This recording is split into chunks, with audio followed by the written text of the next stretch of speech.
Saudara-saudari yang terkasih dalam Tuhan Yesus Kristus, saya ingin mengawali renungan Minggu Advent keempat ini dengan sebuah pertanyaan.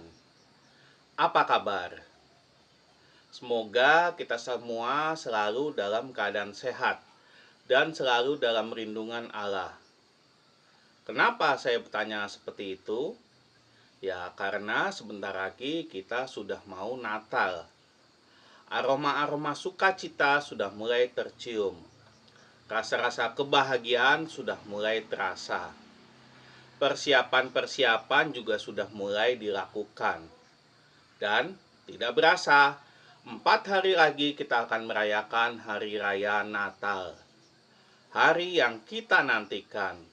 Hari di mana kita akan menyambut kelahiran Tuhan kita, Yesus Kristus. Itulah sebabnya saya menanyakan keadaan Bapak Ibu, saudara-saudari sekalian. Karena sungguh sangat sedih bila kita merayakan hari Natal dalam keadaan sakit, terbaring di rumah sakit atau di tempat tidur.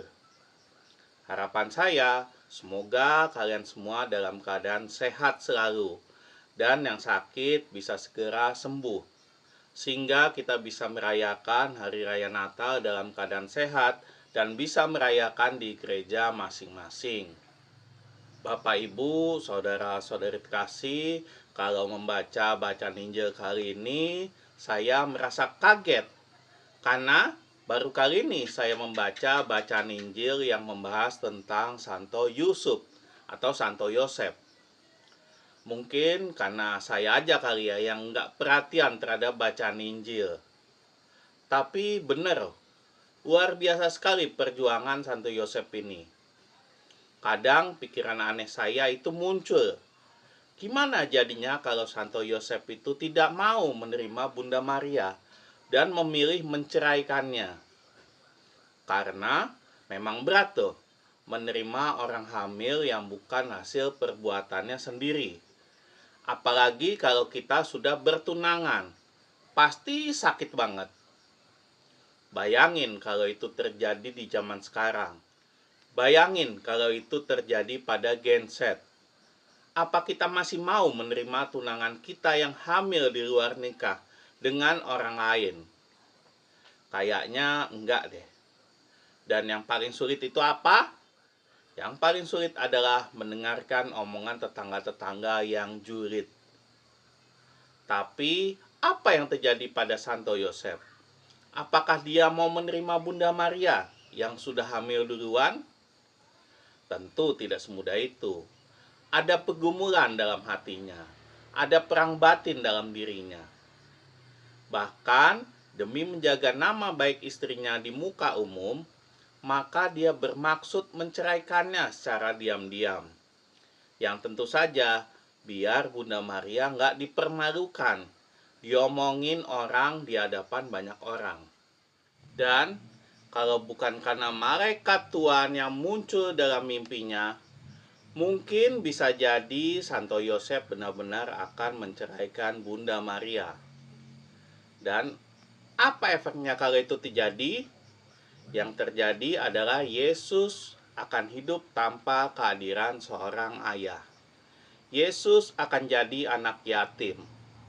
Bisa jadi Yesus hidup menjadi anak yang broken home. Hidup dari seorang single mother. Mungkin Yesus akan mengalami perundungan. Dan bisa jadi karena salah pergaulan, Yesus menjadi berandalan, kurang asuh, kurang ajar, dan sebagainya. Dan mungkin karya keselamatan tidak akan sempurna tanpa kehadiran seorang ayah, tanpa kehadiran Yusuf.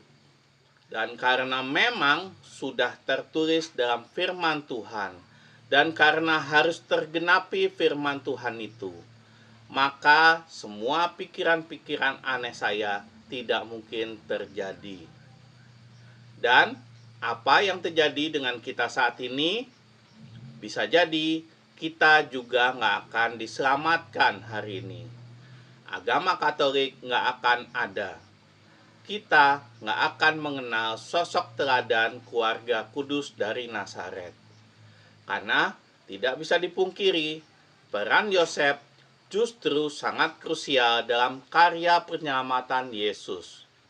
Walaupun nama Yosef memang jarang disebut dalam bacaan Injil, tapi kehadirannya dalam menemani masa kecil Yesus menjadikan Santo Yosef menjadi peran pendukung dalam perjalanan hidup Yesus.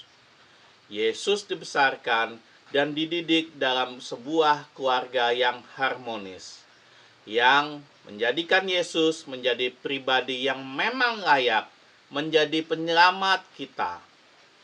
Bayangkan, seorang Mesias menebus dosa manusia tanpa keluarga yang lengkap. Bisa aja sih, cuma ada yang kurang, tidak sempurna. Bapak Ibu, saudara-saudari terkasih, kadang dalam hidup kita dihadapkan pada sebuah pilihan yang sangat besar, apapun itu. Seperti Yusuf yang awalnya ragu, namun menerima Maria karena ketulusan hatinya, dan tentunya karena Roh Kudus yang hadir menyertainya. Tanggung jawab yang mesti dia pikul, dia terima dengan segenap hati. Dan dari Yusuf kita belajar kesederhanaan, ketulusan, dan tanggung jawab untuk tidak lari dari segala persoalan. Kita mungkin tidak punya hati sebesar Yusuf, tapi lewat kisah hidupnya dalam bacaan Injil hari ini, kita mendapatkan teladan dari Santo Yosef untuk membesarkan dan menjaga keluarga kita dengan ketulusan hati. Selalu hadir dalam setiap perjalanan keluarga kita, seperti Santo Yosef yang tidak lari dan mengambil tanggung jawab sebagai orang tua Yesus. Santo Yosef, doakanlah kami. Marilah kita hening sejenak, marilah kita merenung.